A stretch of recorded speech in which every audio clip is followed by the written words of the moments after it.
እኛ በምንለካው በምንመጥነው በምንሰፍረው ልክ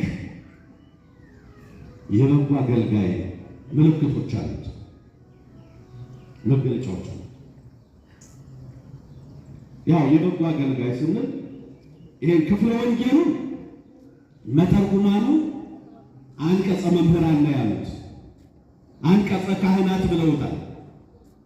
መተርጉማኑ እንዲህ ይበሉት እንጂ ይህ ክፍለ ወንጌል ይህ ቃል ስንዳስሰው የማይነካው የማያገኘው የማይወክለው የለም። የሁሉም ድርሻ አለበት፣ የምዕመናንም ድርሻ አለበት ማለት ነው። እና ራሳችሁን እንዳትረሱ ነው። በጎ አገልጋይ ስም ራሳችሁን እንዳታወጡ። እናንተም መክሊት ስላላችሁ መክሊቶቹን ስለምናያቸው መክሊቶቻችሁን ማወቅ ስላለባችሁ የምዕመናንም ነገር አለበት። መታወቂያው ምንድነው ካል የበጎ አገልጋይ የምዕመኑ ይሁን የካህኑ ይሁን የሊቁ ይሁን የወጣቱ ይሁን የበጎ አገልጋይ የመጀመሪያ መታወቂያው በጎ ቃሉ ነው። ምኑ ነው? በጎ ቃሉ ነው። በጎ ቃሉ ወነገረከ ያውቀከ ትላቸዋለች ቤተክርስቲያን። ወንጌል የሚላል አነጋገርን ይገልጣል። አነጋገርን ማንነትን ይገልጣል። በአነጋገርን ትታወቃለህ ለማለት ነው።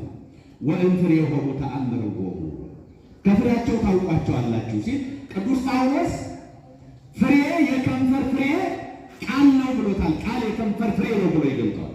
ቃል የከንፈር ፍሬ ስለሆነ ማለት ነው። እውነት ነው። አንድ ደግ ክርስቲያን፣ አንድ ደግ አገልጋይ፣ አንድ ደግ አባት፣ አንድ ደግ ካህን፣ አንድ ጥሩ ዲያቆን፣ አንድ ጥሩ ወጣት፣ ጥሩ የሰንበት ትምህርት ቤት ልጅ ከሆነ በአገልግሎቱ እናውቀዋለን። እንደሱ የምትሏቸው ሰዎች አሉ። እኒያ ካህን እኮ ደግ ናቸው፣ ጥሩ አገልጋይ ናቸው፣ በአግባቡ ያስተናግዳሉ። ይሄ ወጣት ጥሩ ነው፣ አዛውንቶችን ይደግፋል፣ ይንከባከባል፣ እንዲህ ያደርጋል።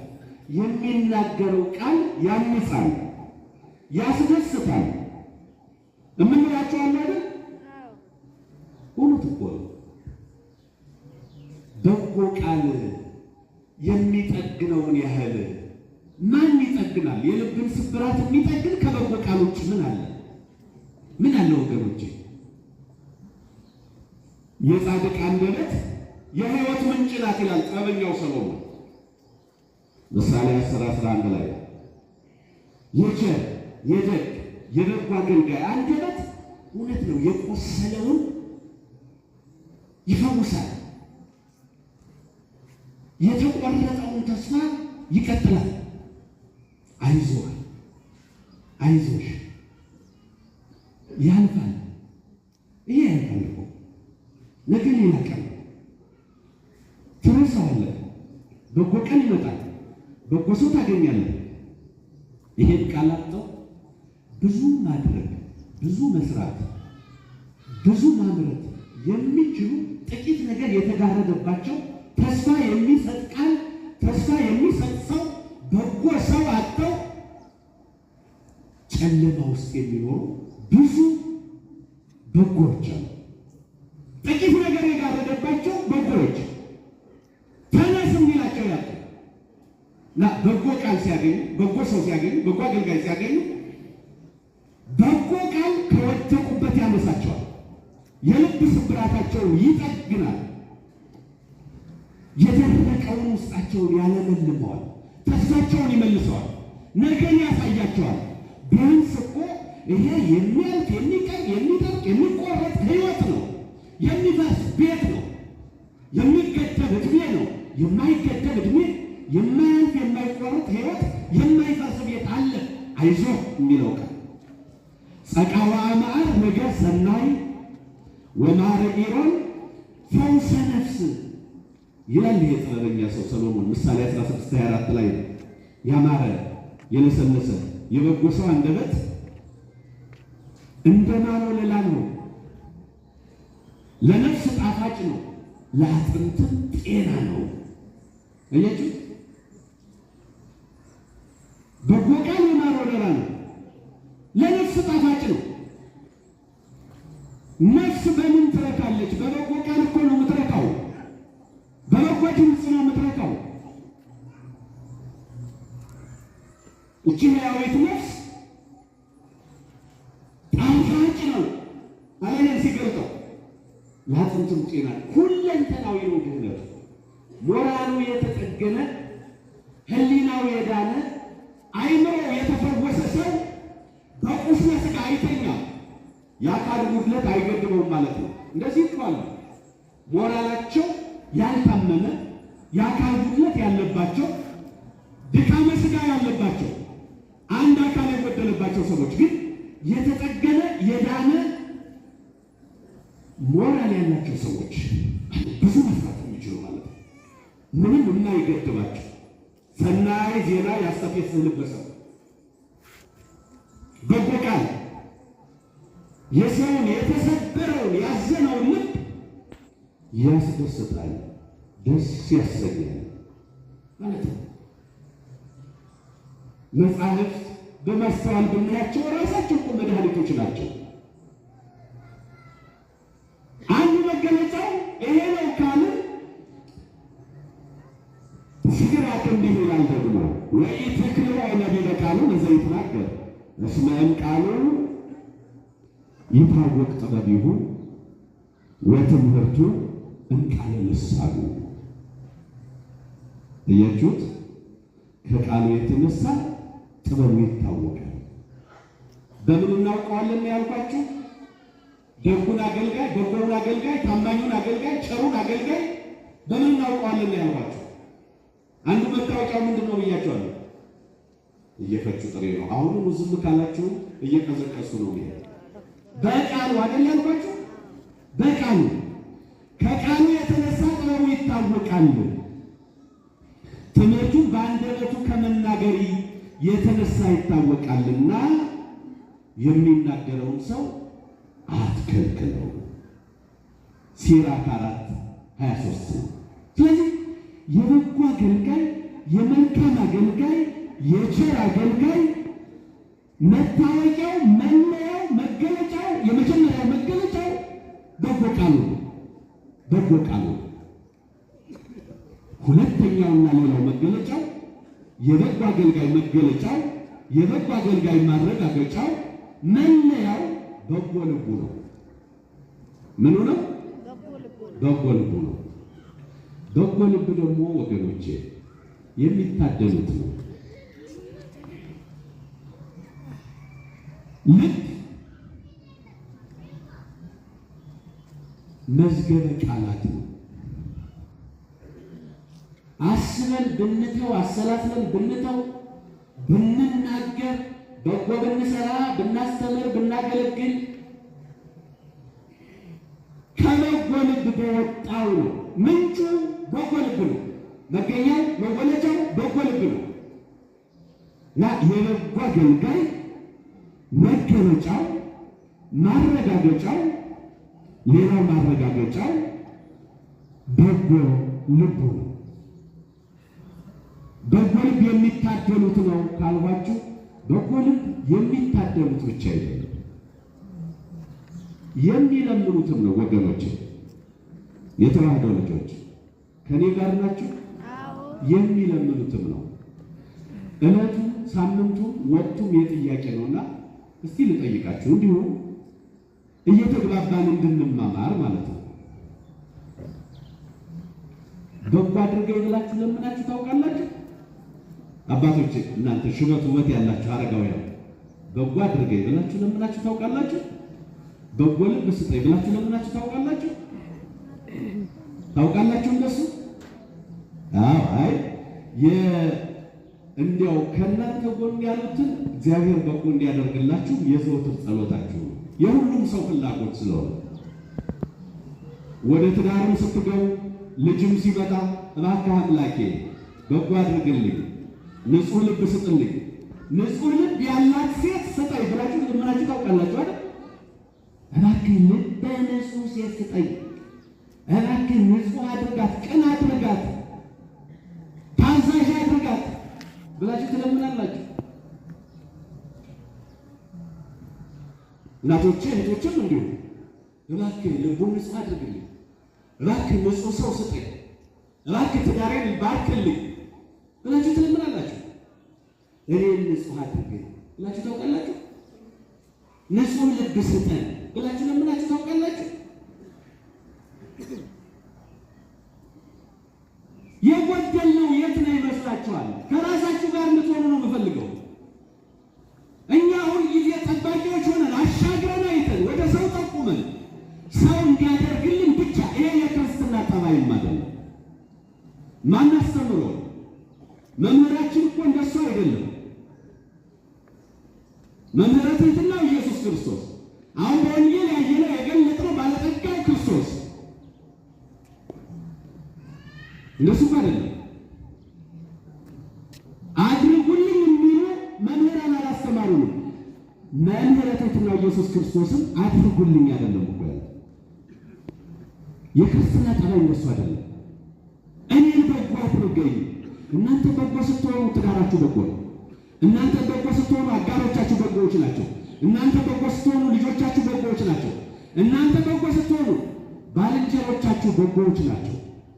እኔን በጎ አድርገኝ። የገባው ሰው እንደሱ ነው የሚለው። ለምን ነው እኮ እንደዚህ? ለምን እንዳትሉ አሁን እዚህ የመጣችሁት እግዚአብሔር ኑሯችሁን እንዲባርክ፣ ጤንነታችሁን ጎደሎ ከሆነ እንዲመልስ፣ ያለውን ኑሮ እንዲያቀና አይደል? ልጆቻችሁን እንዲጠብቅ፣ በሕይወት እንድትኖሩ፣ አንዳች ነገርም እንዳይጎላችሁ፣ ጎደላችሁም እንዲሞላ በእናቱ ለመማፀን አይደል? እናቱን ለማግኘት ድንግል ማርያምን ለማግኘት አይደል? ኪዳነ ምሕረትን ለመማፀን እና እኮ ወገኖቼ እሷንና ልጇን ማግኘት የሚቻለው እኮ ማየት የሚቻለው መልስ ማግኘት የሚቻለው እኮ ንጹሕ ልብ ሲኖረን ነው። እንደሱ እኮ ነው። ንጹሕ ልብ ስጠኝ ብላችሁ ለምን እምላችሁ ለሰው እንድትሆኑ አይደለም፣ ሰው እንድታዩ አይደለም፣ ሰው እንዲያያችሁ አይደለም። ሰውማ በሱ ልክ ከተገኛችሁ የሆነ ጨለማ ውስጥ ብትሆኑም እኮ ግብራችሁ ይገልጣችኋል፣ ስራችሁ ይገልጣችኋል፣ ወደ ብርሃን ያመጣችኋል። ስራው በጎ የሆነ ሰው ሁልጊዜ ብርሃን ነው፣ ይመጣል፣ ይገለጣል። አንዳች ቢከድነው ዓለም ብትጋርደው ተጋርዶ አይቀርም። በጎ ልብ ስጠን ብላችሁ ለምን እምላችሁ እግዚአብሔርን እንድታዩት ነው። አንተ ቸር አገልጋይ የሚለው ያ የበጎው ስም ሽልማት እንዲኖራችሁ ነው። ወደ ጌታ ደስታ ግባ የሚለውን ድምፅ እንድትሰሙት ነው። በደስታ እንድትኖሩ ነው። በደስታ እንድትኖሩ የእናቱ ምልጃ እንዲደርሳችሁ ነው። ያላችሁ ባለቤቱ ነው፣ ሰጪው ነው፣ ባለጸጋው ነው። ይህን የሚለው ብፁዓን ንጹሐነ ልብ እስመ እሙንቱ ይሬእይዎ ለእግዚአብሔር ማቴዎስ 5:8 ልበ ንጹሖች የዋሆች ናቸው እግዚአብሔርን ያዩታልና። ንጹሕ ልብ ወገኖቼ፣ የተዋህዶ ልጆች እግዚአብሔርን የምናይበት መስታወታችን ነው። እግዚአብሔርን የምናይበት መስታወታችን ንጹሕ ልባችን ነው። መብርሃን ብላችሁ የምትለምኗት የበላይ ሰው መቤት የምትሏት እባክሽ አማልጅኝ የምትሏት እሷ እኮ የምትገኘው በንጹሕ ልብ ነው። እሷን እኮ ያዩት ንጹሕ ልብ ያላቸው አገልጋዮች ናቸው። እውነት አሰብ አይተዋታል እኮ አናግረዋታል እኮ። ንጹሕ ልብ ያላቸው ሰዎች ቅዱሳኑ ቅዱስ ኤፍሬም አይተዋታል እኮ አናግረዋታል እኮ። አባ ባስልዮስ አይተዋታል እኮ አናግረዋታል እኮ። አባ ሕርያቆስ አይተዋታል እኮ አናግረዋታል እኮ። ኢትዮጵያዊው ሊቅ ታላቁ ጻድቁ ቅዱስ ያሬድ አባታችሁ አይተዋታል እኮ አናግረዋታል እኮ። ኢትዮጵያዊው ሊቅ ጻድቅ መናኝ ቅዱስ አባ ጊዮርጊስ ዘጋስጫ አይተዋታል እኮ አናግረዋታል እኮ። የእኛ አባቶች አግኝተዋታል እኮ። ቅዱስ ኤፍሬምን ከሶርያ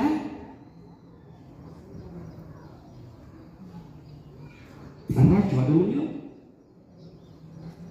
አባ ሕርያቆስም ከሶርያ ቅዱስ ኤፍሬምም ከሶርያ አባ ሕርያቆስም ከቂሳርያ ጠራቻቸው። አንተ ውዳሴን አንተ ቅዳሴን ኑና ንገሩልኝ አለቻቸው።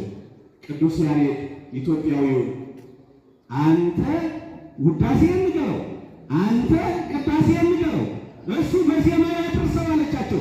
ሰአሊ ለነ ቅድስት ያሏትን እመቤት ሰአሊ ለነ ቅድስት ብሎ አቅንቶ ዜማውን የደረሰባት ዜማ ያቀናባት ድርሰት ያቀናባት ቅዱስ ያሬድ አያት፣ አናገራት።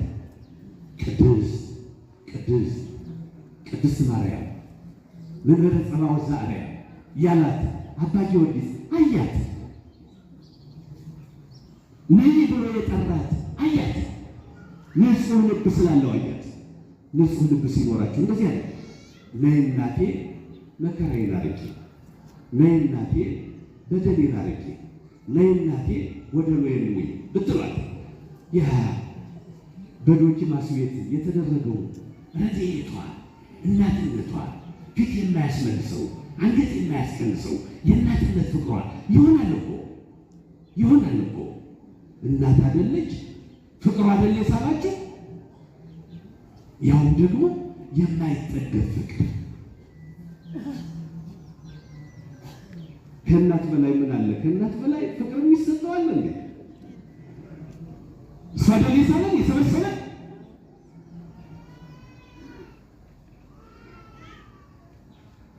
ልዑለ ባሕርይ አምላክ ምሳሌ ያጣላት እናት አይደለች? አስተንፈሰ ዋጼኖ ወኢረከበ ዘከማኪ ወሰምረ ማዛዚያኪ ወአፍቀረ ስመኪ ወፈነወ ሀቤኪ ወልዶ ዘያፈቅር። በሰማይ ሆኖ ምስራቁን ምዕራቡን ሰሜኑን ደቡቡን አየ፣ ተመለከተ፣ ሻ መረመረ። እንዳንቺ ያለ አላገኘም። መዓዛሽን ወደደ፣ ደምግባትሽን ወደደ። የሚወደው ልጁንም ወደ አንቺ ሰደደ ያላት ልጇን የታቀፈችውን እናት እችን ርኅሩኅ እናት ለማየት ንጹሕ ልብ ያስፈልጋል። ወደ ጌታ ተድላ ደስታ ግባ አይደል የተባለው? ርዕሳችን ይሄ ደስታ እኮ እሷ ናት። ደስታ እሷ እኮ ናት። ተፈሥሒ ፍሥሕት ኦ መላእክተ ጸጋ እግዚአብሔር ምስሌኪ ያላት ሰማያዊው ቅዱስ ገብርኤል ደስ ያለሽ ደስተኛይቱ ድንግል ሆይ ጸጋን የተመላሽ ደስተኛይቱ ሆይ ደስ ይበልሽ፣ እግዚአብሔር ካንቺ ጋር ነውና። እግዚአብሔርን ማየት ስንፈልግ እሷን ነው የምናገኛት። እሷን ማግኘት ስንፈልግ ከፊቷ ልጇን ነው የምናገኘው። እሷን ለማየት እሷን ለማግኘት መሻታችሁን ጉድለታችሁን ለመሙላት ኑሯችሁን ለማቃናት ወደምትሹት ነገር ለመሄድ ወደ ተድላ ደስታ ቦታ ለመግባት ልበ ንጹሕ መሆን ያስፈልጋል። ሰው ይበድላል፣ ሰው ይጎላል፣ ሥጋ ይበድላል፣ ሰውነት ይበድላል።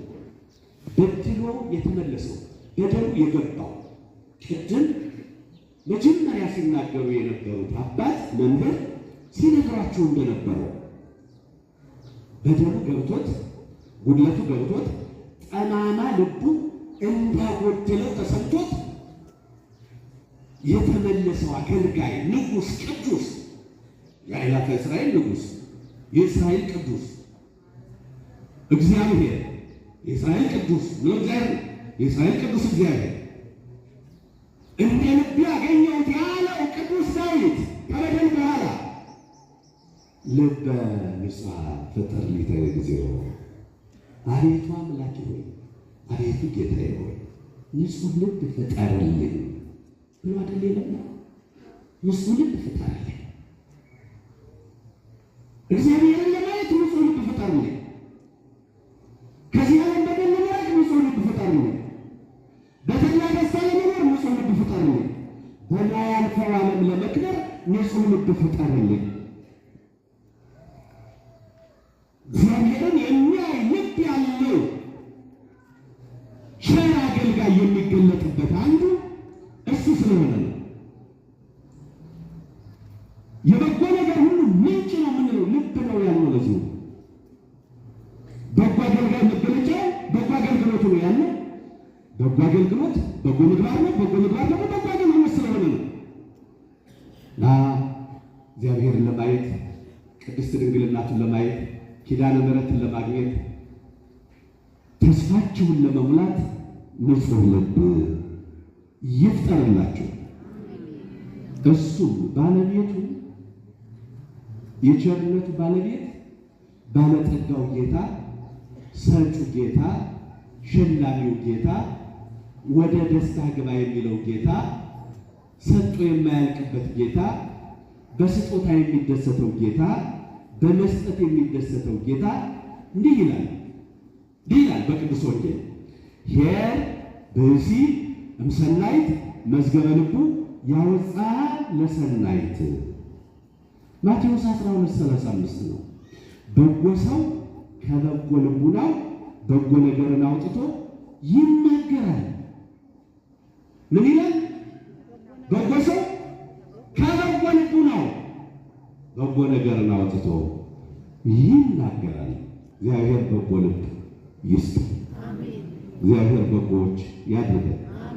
በጎዎች ብንሆን እኮ ወገኖች ጠማማ ልብ ባይኖረን እኮ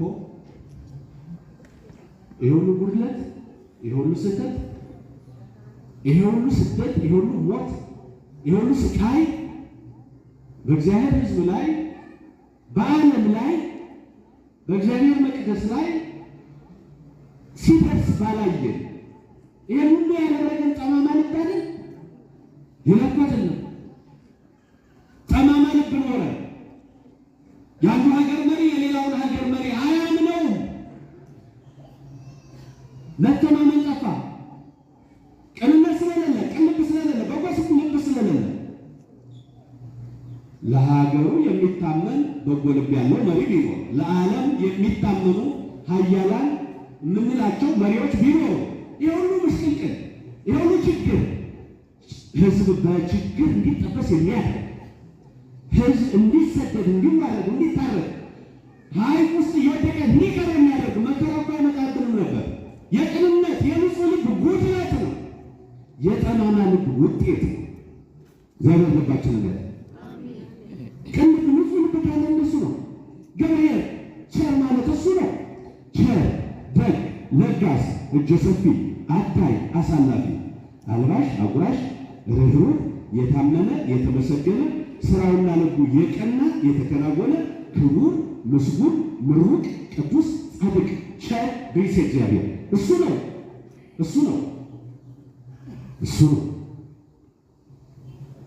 እንደ ኢዮብ በትዕግስቱ፣ እንደ አብርሃም በልግስናው፣ በቸርነቱ፣ በደግነቱ፣ እንደ ዳዊት በተነሳሂነቱ፣ በአማኝነቱ፣ ንጹሕ ልብ በመሻቱ እሱ ነው። ዘይመረ በምክረ ረሲዓን ይላል የእኛ ቅዱስ መጽሐፍ፣ የሊቃውንቱ ቃል። በክፉዎች መንገድ ያልሄደ ወዘኢነበረ ውስተ መንበረ መስተሳል፣ በዋዘኞች በፌዘኞች ወንበር ያልተቀመጠ ብፁዕ ብእሲ ዘይፈርሆ ለእግዚአብሔር፣ እግዚአብሔርን የሚፈራ ወዘይፈቅድ ፍኖቶ ፈድፋደ፣ ፍለጋውን ዘወትር የሚከተል። ቸር ማለት ደግ ማለት እሱ ነው። የት ናችሁ አላችሁ? ከሚገርማችሁ የት ናችሁ እናንተ? ከዚህ ቸር ልብ ጋር ናችሁ አላችሁ? ይሄ ልብ ባልንጀራውን የማይበቀል፣ ቤተሰቡን የማይጠላ፣ ትዳሩን የማይበትን ማለት እኮ ነው ንጹሕ ልብ። ልጁን የማያባርር ማለት እኮ ነው ንጹሕ ልብ። የልጅነቱን ያህል አለስልሶ የሚገዛ ማለት እኮ ነው ንጹሕ ልብ። የተገፋው ሰው አይደለም እና ቤሴሎ እንኳ አሳደውታል፣ ግን እንዳትገሉት ልጅ የለም። እሱ ማለት እኮ ነው ንጹሕ ልብ። ንጹሕ ልብ ሲኖራቸው ምን አባቱ ብሎ 30 ዓመት 40 ዓመት 50 ዓመት የተገነባውን ኖ የማይንድ ማለት ነው ንጹሕ ልብ። እናቶች እህቶቼ ትለምናላችሁ ወይ? ንጹሕ ልብ ናችሁ ወይ? ቸር ናችሁ ወይ? ደግ ናችሁ ወይ? ሰጮች ናችሁ ወይ? እናንተ እኮ ብትቀኑ ዓለሙ ባልጠመመ፣ እናንተ ብትሰሩ ዓለሙ ባልፈረሰ፣ እናንተ ያልሰራችሁት ሕይወት ሀገር እያፈረሰ ነው። እናንተ ያልሰራችሁት ሕይወት ዓለም እያፈረሰ ነው። ተቋም እያፈረሰ ነው። የትኛውም ተቋም ንጹህ ነው እንበላቸው። አሁን እኔ ያለሁበት ተቋም እኔና ወንድሞች ያለንበት ንጹህ ልባጠናል። በትንሽ ነገር በሚያልፍ ነገር እንቅፋት የሚገለን ሰዎች ተገፋፋን እኮ ተጠላላን እኮ። እናንተ ያልገነባችሁት ከየት ይመጣል? ትዳር የሚባለው ትልቅ ተቋም ጤናማ ከሆነ እዚያ ንጹህ ልብ ካለ እዚያ የተበላሸ ካልሆነ የትኛውም ላይ ጥመት የለም። ተቋማቱ ሰላም ናቸው። ማህበራዊ ኑሮ ሰላም ነው። ቤት የሰራችሁት ከሆነ ሀገሩ ሰላም ነው። መሪው ቀጥተኛ ነው። የሚሰራው ግን በእናት እጅ ነው፣ በደካማዋ እናት እጅ ነው።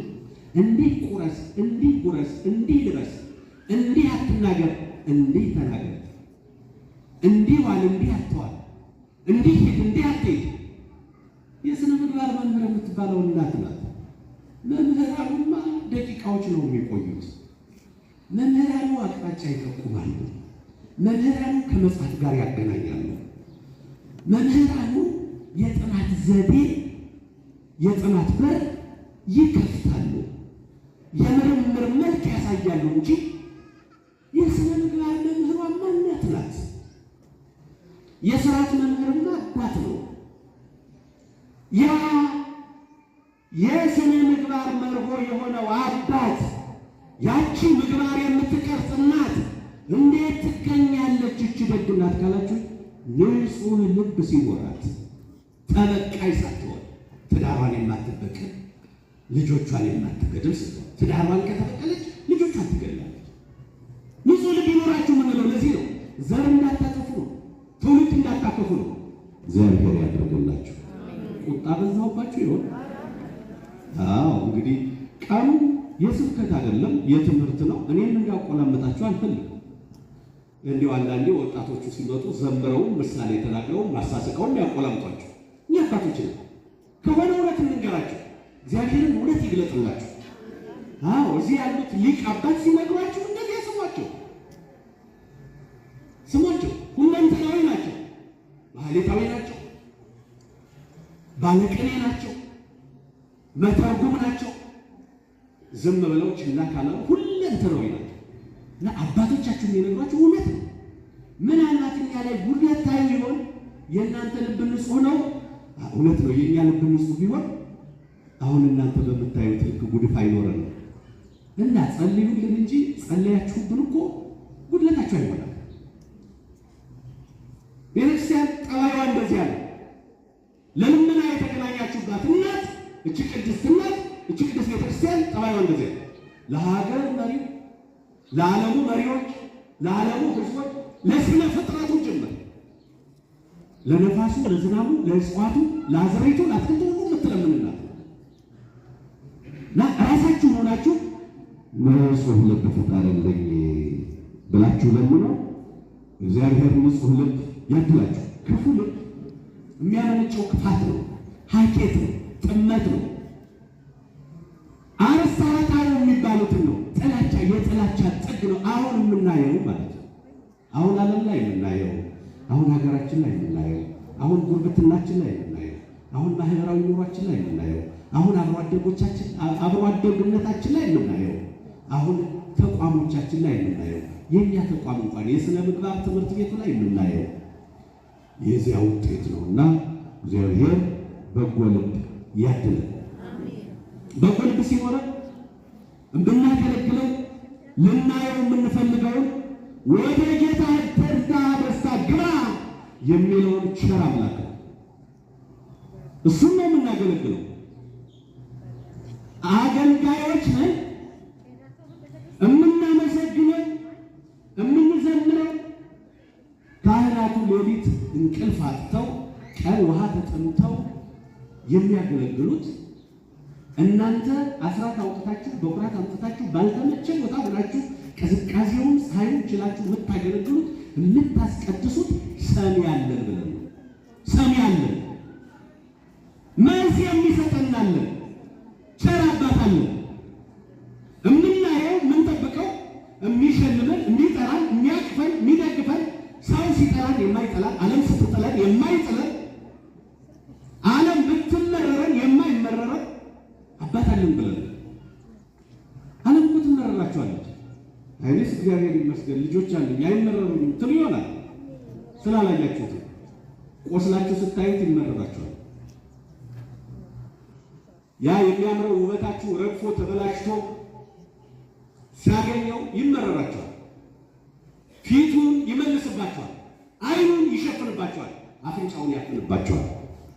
ይሄ ቸር አባት የምናገለግለው የምናመሰግነው ቅዱስ የምንለው የምንዘምርለት ሌሊት የምንቆምለት ቀን በቅዳሴ በውዳሴ በመስዋዕት የምንለምነው አምላክ ግን ስንቆስል አይጸየፈንም፣ ቁስላችንን ይዳስሳል።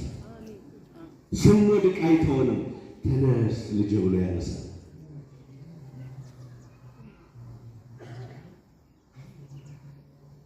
እንዲያውም አንዳንዶቹ ቅዱስ ዳዊት ሲነግረን ወይመይት ሎቱ ሁሉ ምስጋናው እንደው ይላል። አጋዥ የሌለውን አገልጋይ የሌለውን አስታማሚ የሌለውን ሰው ምንጣፉን ይቀይርለታል።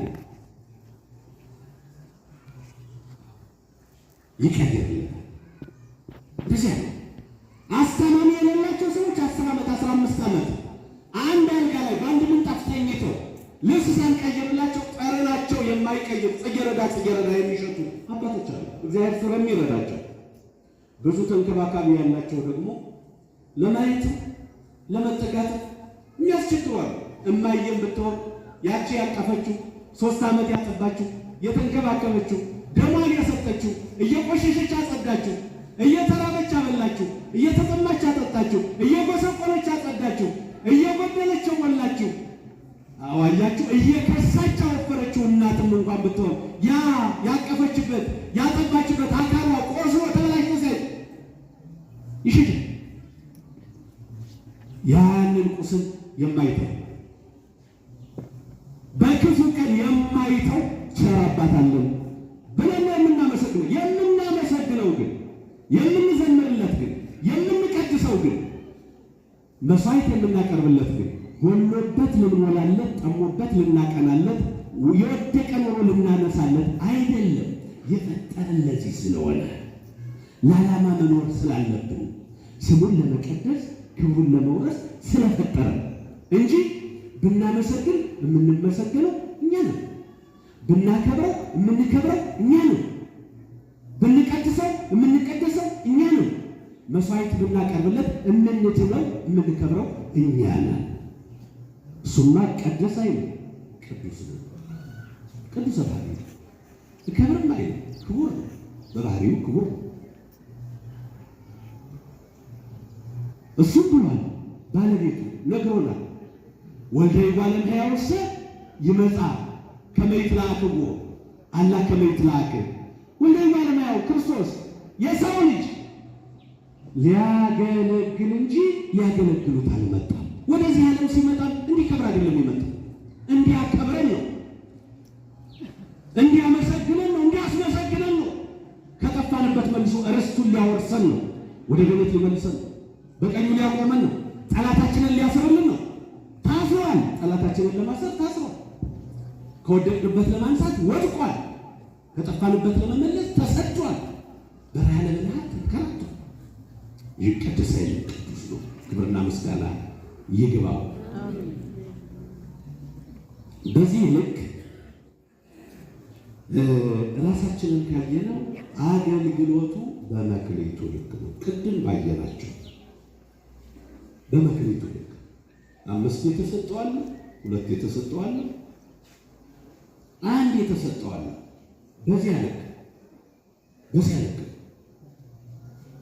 በዚያ ልክ ሰርቶ መገኘት ያሸንፋል።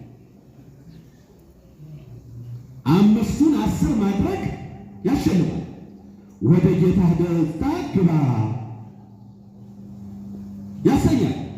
ያ 5 የተሰጠው ሰው ቀረበና 5 ሰጠኝ 10 አደረኩት፣ ይሄው መክሊትህ አለ እና ወደ ጌታ ተድላ ደስታ ግባ።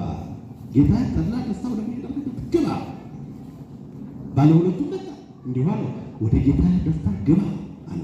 ከአንዱ በስተቀር በመክሊቱ ያላተረፈ አልነበረም። ምሳሌያዊው አገላለጥ ነው ያየነው። ወደ እኛ ሕይወት ወደ ክርስትና ሕይወት ስናመጣው ባለጠጋው ክርስቶስ ነው። ባሮቹን ጠራቸው ማለት ምዕመናንን ከዓለመ ሥጋ ሰበሰባቸው። መክሊት ተሰጣቸው ማለት ሃይማኖት ሰጥቶ ምግባር አጫምቶ ወደ ሩቅ አገር ሄደ ማለት አረገ። ተመልሶ ተሳሰባቸው ማለት የማይተሳሰበው አገልጋይ የለም፣ መክሊት ያልተሰጠው የለም። ሁሉም መክሊት አላቸው። አንዱ አንዱንም አልተመቀኘው። ሁሉም በመጠናቸው በልካቸው ነው የተቀበሉት። ማትረፍ ያቃተው ቢኖርም ባለ አምስቱ ከፍ ሲልለት ባለ ሁለቱ እኔና ጎደለኝ ብሎ አልተቀየም። ባለ አንዱ ሁለት ተቀብሎ እኔ አንድ ተቀበልኩ ብሎ ቅሬታ ያቀረበ በየመጠናቸው ነው የሰጣቸው፣ እንደ አቅማቸው ሰጣቸው። አሁን ያ ስጦታ ምንድን ነው ካላችሁ ሃይማኖት ምግባር የሚባለው በመጀመሪያ የሁላችን ስጦታ የሁላችን ማሰሪያ የሚባለው የመጀመሪያው መክሊት ክርስትና ነው። ምንድን ነው የመጀመሪያ ስጦታችን? ክርስትና። ለቤተ ክርስቲያን የተሰጡት መክሊቶች አገልግሎት ዘርፎች ሁሉ በትንሽ በትንሹ ነው። ምስጢራዊ ትርጓሜውን ወደኋላ ለማሳየት እሞክራለሁ። ይቁና ባለ አንድ ምንለው ባለ አንድ መክሊት ይሉታል፣ መተርጎማ ነው። ቅስና ባለ ሁለት መክሊት ይሉታል፣ ማጥመቅ ማቁረብ የሚችል በመሆኑ። ጵጵስናው ሊቀ ጵጵስናው ባለ አምስት ይሉታል፣ መተርጎማ ነው። ሊቀ ጳጳስ ኤጲስቆጶስ መርጦ ይሾማል። ካህን የሚሆነውን መርጦ ቅስና ይሾማል፣ መርጦ ዲቁና ይሾማል። ያጠምቃል፣ ያቆርባል። እነዚህ የቤተክርስቲያን መክሊቶች ናቸው፣ መክሊቶቻችን ናቸው። ወገኖች የተዋህዶ ልጆች ወደኛ ሕይወት ያመጣችሁት እንደሆነ ደግሞ እምነት፣ ጥምቀት፣ ምናኔ፣ ምንኩስና እና ከወይኑ ሰማዕትነት የሚባሉት በእነዚህ ሁሉ አትርፈናል ወይ የሚሉትን ገባይነት ነው። እነዚህ አስራወ ንስሐ የምንላቸው ናቸው። በእነዚህ አትርፈናል። ሃይማኖት፣ ተስፋ፣ ፍቅር፣ ትዕግስት፣ ሰላም ምን መክሊት ተሰጠን እንዳትሉ ነው ወገኖች። ከኔ ጋር ናችሁ? ምን ተሰጠኝ እንዳትሉ። ሃይማኖት የተሰጣችሁ መክሊት አይደል? ጊዜ የተሰጣችሁ መክሊት አይደል? ተስፋ የተሰጣችሁ መክሊት አይደል? ፍቅር የተሰጣችሁ መክሊት አይደል? ትዕግስት የተሰጣችሁ መክሊት አይደል? ሰላም የተሰጣችሁ መክሊት አይደል? በዚህ አትርፋችኋል ወይ? አትርፋችኋል? በሃይማኖታችሁ አትርፋችኋል? ተታመናችሁ? እስኪ ራሳችሁን ጠይቁት ከራሳችሁ ጋር ሆኖና ስሚያስሩ ባለጠጋውን መምጣቱ አይቀርም፣ መተሳሰቡም አይቀርም። የሰኔ በጀት በእናንተ ቋንቋ፣ በእናንተ ኑሮ፣ በእናንተ ዘዴ ይሰራል፣ ይታሰባል። የእኛም መክሊት ይታሰባል እኮ ይታሰባል ወገኖች፣ ይታሰባል እኮ። እና አትርፋችኋል ወይ? መቼ ነው ያተረፍኩት? ምን ጊዜ ነው የከሰርኩት? የት ነው የከሰርኩት ብላችሁ እስኪ ሳስቡ ራሳችሁ ላይ። ፍቅር በሚባለው መክሊት አትርፋችኋል? አትርፋችኋል ወገኖች? በእሱ ካተረፋችሁ እኮ ችግር የለም። ሰላም በሚባለው መክሊት ብናተርፍ ኖሮ የገጠመን ተግዳሮት ይገጥመናል። ይህን ያህል የሚራብ ሕዝብ ይኖረናል። ወጥቶ መግባት ያቅተናል። አትርፈናል ወይ? እሱን ማየት ያስፈልጋል። በመክሊቶቻችን እንድንጠቀም እግዚአብሔር ይርዳል። መምህራን ራሱ መክሊቶቻችሁ ናቸው። መምህራን በመምህራን አትርፋችኋል። አሁን እዚህ ያሉት መምህራን ትልልቅ መምህራን ያሉ አትርፋችኋል። ቁም ነገር ብላችሁ ተቀምጣችሁ አረፍት ይዛችሁ ማስታወሻ ይዛችሁ ራሳችሁን ለመምከር የዛሬው ወንጌል እኔ ሕይወት ላይ ይሄን ነገር ነው ያሳየኝ፣ የኔ ጉድለት እዚህ ላይ እዚህ ጋር ነው፣ ይሄን ጉድለት ልሙላው ብላችሁ አትርፋችኋል። በመምህራን በመጽሐፍ አትርፋችኋል። አሁን በጠቀስናቸው ቃሎች ስለ ንጹሕ ልብ፣ ስለ በጎ ቃል፣ ስለ ሸራ አገልጋይ በጠቀስናቸው የመጽሐፍ ክፍሎች በመጽሐፍ ከሆነ እግዚአብሔር ያደርግላችሁ። ስኩል በመጻሕፍት ማትረፍ ማለት በበጎ ሕሊና መክሊት ነው። በጎ ልብ እንዳለ መክሊት ነው። በበጎ ሕሊና ተፋቀሩ። ስነ ፍጥረቱ ራሱ የምታዩት የሚወጣላችሁ ፀሐይ፣ የሚዘንብላችሁ ዝናብ፣ የሚነፍስላችሁ ነፋስ፣ ስነ ፍጥረቱ የምታዩቸው፣ የምታውቋቸው፣ የምትገለገሉባቸው ስነ ፍጥረቶች እና አብርሃም ያተረፉባቸው ማለት እኮ ነው። ቅድም ደግነት ብለን እና አብርሃም አይደል ያለው? እና አብርሃም ያተረፉባቸው ፈጣሪያቸውን እግዚአብሔርን ያገኙባቸው እግዚአብሔርን ያገኙበት መክሊት እኮ ስነ ፍጥረት ነው። ያብራል በዚህ ያተረፋቸው በራሱ በኢየሱስ ክርስቶስ በጌታ በመድኃኒታችን በመድኃኒዓለም በኢየሱስ ክርስቶስ በሱ መምጣት መውረድ መወለድ ሰው መሆን ከድንግል መገኘት በሰጣችሁ መክሊት ድንግል ማርያም ራሷ እኮ መክሊት ናት። ለዚህ ያለ መክሊት እኮ ናት። መክሊት ተፈጣሪ መልዕክተ ፍጡራን አድርጎ የሰጠን ሰዋስወ ዕርቅ ተንከት ተመጽድቅ የሚሏት አበው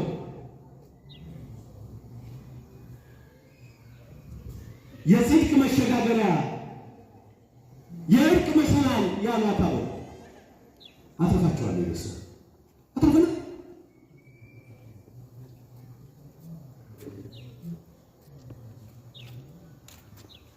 እግዚአብሔር እንድናተርፍ በጎ ፈቃዱ ይሁን።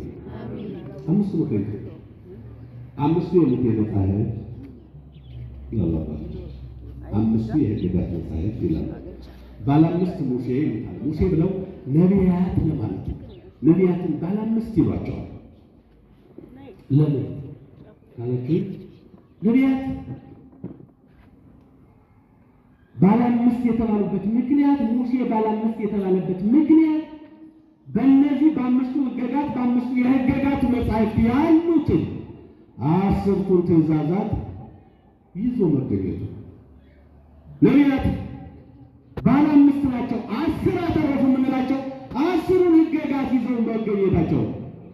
እንዲሁ መክሊት ምንድን ነው? እንዴት አተርፋለሁ የሚል ጭንቅ ውስጥ እንዳትገቡ ነው አላችሁ። መክሊት ይታምለክ ባዕድ አምላከ ዘእንበሌ ከኔ በቀር ሌሎች አማልክት አይሆኑም።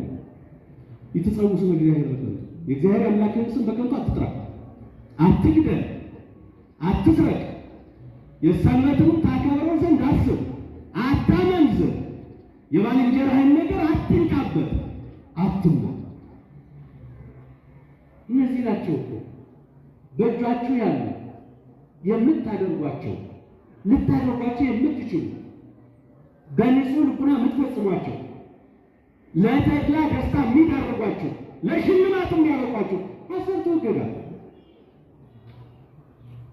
ያን ሽልማት ለማግኘት አለመስረቅ፣ አለማመንዘር፣ አለመግደል፣ እግዚአብሔር ስም ከንቱ አለማንሳት፣ ባለ 10 ሆኖ መገኘት ማለት ይሄ ነው። ይህን ማድረግ ትችላላችሁ። አድርጋችኋል፣ አትርፋችኋል። በዚህ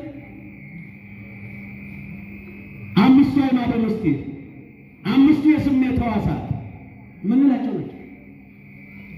የስሜት ሕዋሳቶቻችን ነው። ወደ ኋላ እንመጣባቸዋል። ሁለቱ መክሊቶች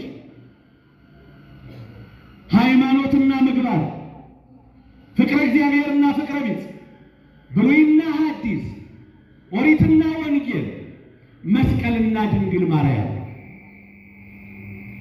እሷም እኮ መክሊት ናት አይደል ያላት? አትርፋችኋል በሃይማኖታችሁ፣ የምግባር አትራፊዎች ናችሁ። ና ወደ ጌታ ደስታ ግባ ለመባል ተዘጋጅታችሁ ይሆን? ጠይቁ ራሳችሁ። እግዚአብሔር ያድርግላችሁ፣ እግዚአብሔር ያድርግላችሁ። መስቀል መክሊታችሁ ነው። አጋንንትን የምታረቁበት ብትሳሉት ብትጠልፉት ኢትዮጵያውያን እናቶቻችን በደረታቸው በግንባራቸው በእጃቸው በልብሳቸው እየጠለፉ የሰበኩት አጋንንትን የገዙበት ዛሬ ያላችሁት ልጆች እያፈራችሁ ሚዲያ ላይ ለመውጣት እዚህ የምናውቃቸው ክርስቲያኖች ሚዲያ ላይ ሲወጡ ሰልመው እናገኛቸዋለን። የሰፈራው መስቀል የጠላት መግደያ እኮ ነው። መክሊት እኮ ነው እሱ። ለሐዲስ ኪዳን ለክርስቲያኖች እኮ መክሊት እኮ ነው። የጠላት ማሸነፊያ መክሊት፣ ማባረሪያ መክሊት፣ የራስ መጠበቂያ መክሊት እኮ ነው። እግዚአብሔር በመክሊታችሁ እንድትጠቀሙ ይፍቀድላችሁ። አምስቱ የስሜት ሕዋሳት የምንላቸው አትርፈን ይሆን? በእነሱ በዓይናችሁ አትርፋችኋል? አትርፋችኋል በዓይናችሁ? እሱ እኮ መክሊት ነው። ዓይኖቻችሁ እኮ መክሊቶች ናቸው፣ የተሰጧችሁ መክሊቶች ናቸው። አትርፋችሁባቸዋል? በጎ አይታችሁ አተረፋችሁ? ክፉ አይታችሁ ከሰራችሁ? ሲጠይቁ ራሳችሁ መቼ ነው በጎ አይቼ ያተረፉ? ስሌትን ስሩት። በእጆቻችሁ ደካማ ረድታችሁ ሰጣችሁ ደግፋችሁ አተረፋችሁ? ወይንስ ያልተገባ ነገር አትንኩ የተባላችሁት ሕግ የተሰራለት ነገር አንስታችሁ